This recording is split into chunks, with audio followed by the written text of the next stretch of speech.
Assalamualaikum warahmatullahi wabarakatuh. Perkenalkan, nama saya Jose Zaki dengan NIM 2023-51019. Sebelumnya saya berterima kasih pada dosen pengampu mata kuliah metodologi penelitian, Pak Fajrin MSI. Di sini saya akan menyampaikan metode penelitian yang berjudul pemetaan perubahan lahan tambang batubara PTBA. Pendahuluan atau belakang. Tanah sebagai sumber daya tanah merupakan sumber daya vital yang tidak dapat dipisahkan dari kehidupan manusia sebagai tempat bermukim, sumber pangan, dan memiliki hubungan emosional yang mendalam. Dampak tambang batubara, penambangan batubara menyebabkan perubahan struktur tanah, erosi, pencemaran air asam, dan kerusakan ekosistem yang menghambat pertumbuhan tanaman dan siklus air. Kewajiban reklamasi. Karena di SDM nomor 26 atau 2018 mewajibkan perusahaan tambang melakukan reklamasi. PTBA ini wajib memantau dan merehabilitasi lahan pasca tambang secara berkala. Rumusan masalah, tujuan dan manfaat pada masalah. Rumusan masalah bagaimana perubahan lahan tambang di PTBA ini Sumatera Selatan pada tahun 2020 dan 2025. Tujuan penelitian menganalisis perubahan lahan tambang batubara di PTBA ini Sumatera Selatan pada tahun 2020 dan 2025. Manfaat: yang pertama, kontribusi ilmu ISG terkait perubahan lahan tambang PTBA. Yang kedua, memberikan informasi kepada pemerintah pusat dan masyarakat sekitar daerah tambang. Yang keempat, batasan masalah. Lokasi Tanjung Enim, Provinsi Sumatera Selatan. Yang kedua, data citra lansat OLI 8 tahun 2020 dan 2025. SHP administrasi Tanjung Enim. Yang ketiga, software NV untuk pengolahan citra, ARGIS untuk penelitian data. Selanjutnya, perubahan lahan tambang dan sistem informasi geografis atau SIG. Perubahan lahan tambang batubara. Yang pertama, bekas tambang terbuka merusak ekosistem dan berdampak buruk pada masyarakat sekitar. Yang kedua, adalah MVI di Tanjung Enim turun dari 0,3 tahun 2019 sampai 0,19 2023, menunjukkan degradasi vegetasi signifikan.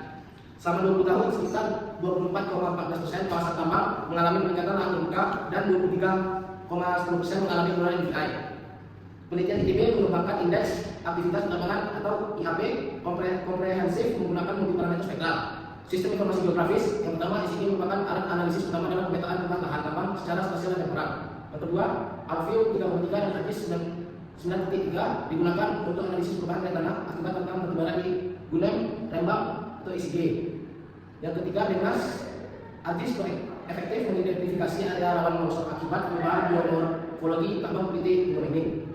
Yang terakhir, SIG terbukti mampu mendukung pengambilan keputusan terkait mitigasi risiko bioteknik di kawasan tambang. Selanjutnya, penggunaan jauh dampak lingkungan dan reklamasi. Penggunaan jauh analisis perubahan tutupan lahan dan atau series 2006 sampai 2021 di PT Solusi Bangun Andalas Aceh menggunakan citra satelit SATRIS. Selanjutnya, analisa OLI 8 resolusi spasial 30 meter multitemporal diambil dari USGS Earth Explorer. Selanjutnya, MV digunakan untuk koreksi atmosfer atau flash composite band dan klasifikasi supervision. Selanjutnya, DVI sebagai indikator kerapatan vegetasi dan kondisi lahan tambang. Selanjutnya, dampak lingkungan. Laju erosi tertinggi di area disposal 3,38,8 ton per hektar per tahun. Selanjutnya, area vegetasi 2021 62,04 ton per hektar per tahun, kategori tingkat bahaya erosi sangat berat.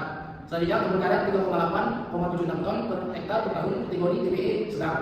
Terakhir, kerusakan sifat fisik tanah menyebabkan infiltrasi dan aerasi buruk menghambat pertumbuhan akar. Selanjutnya, reklamasi pasca tambang. Permen KSDM nomor 26 tahun 2015 mewajibkan reklamasi oleh setiap perusahaan tambang. Yang kedua, indeks MVI dan MBR dari sentimen 2 digunakan untuk menilai kelayakan alih fungsi lahan bekas tambang. Hasil kawasan Tanjung Enim layak dialihfungsikan berdasarkan tambang batas MVI dan MBR. Selanjutnya, PTBA sebagai tambang terbesar wajib memantau reklamasi secara berkala. Selanjutnya, lokasi penelitian dan alat tambahan. Lokasi penelitian di Bukit Asam, Tanjung Enim, Kabupaten Waringin, Provinsi Sumatera Selatan, yaitu koordinat jenis tambang sejarah beroperasi sejak masa kolonial Belanda. Kepentingan salah satu sentra tambang batubara terbesar di Indonesia.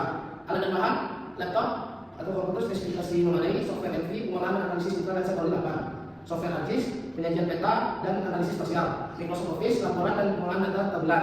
Bahan: citra lensa OLI 8 tahun 2020, citra lensa OLI dan 8 tahun 2025, data SAP administrasi dari ini, peta IDI skala 1/25.000 dari ini. Tahap pelaksanaan penelitian, persiapan dan pengumpulan data, studi literatur dan persiapan software NV plus ARGIS. Download citra lensa OLI 8 awan kurang lebih 10% dari USGS Earth Explorer. Selanjutnya, pengumpulan SAP atas administrasi dan IG, pengolahan citra, pengolahan dan klasifikasi, analisis perubahan lahan, penjelasan laporan. Kelas penutupan lahan dan parameter analisis. Yang pertama, lahan tambang aktif, yang kedua lahan bekas tambang, yang ketiga vegetasi lebat, yang keempat vegetasi dalam atau semak, yang kelima badan air. Kesimpulan, yang pertama, penelitian ini menganalisis perubahan tambang PTBA dari ini periode 2020 sampai 2025 menggunakan citra rasa PLI 8. Yang kedua, metode pemerintahan jauh atau MVI klasifikasi supervisor terbukti efektif untuk memantau dinamika lahan tambang. Yang ketiga, ICP dan ATIS memungkinkan penyajian spasial yang temporal perubahan untuk penanganan secara komprehensif. Yang keempat, hasil penelitian diharapkan jadi acuan pengelolaan lingkungan dan reklamasi PTBA yang lebih baik. Yang terakhir, data yang dihasilkan bermanfaat bagi pemerintah dan masyarakat dalam pengawasan lingkungan tambang. Sekian dari makanan saya. Assalamualaikum warahmatullahi wabarakatuh.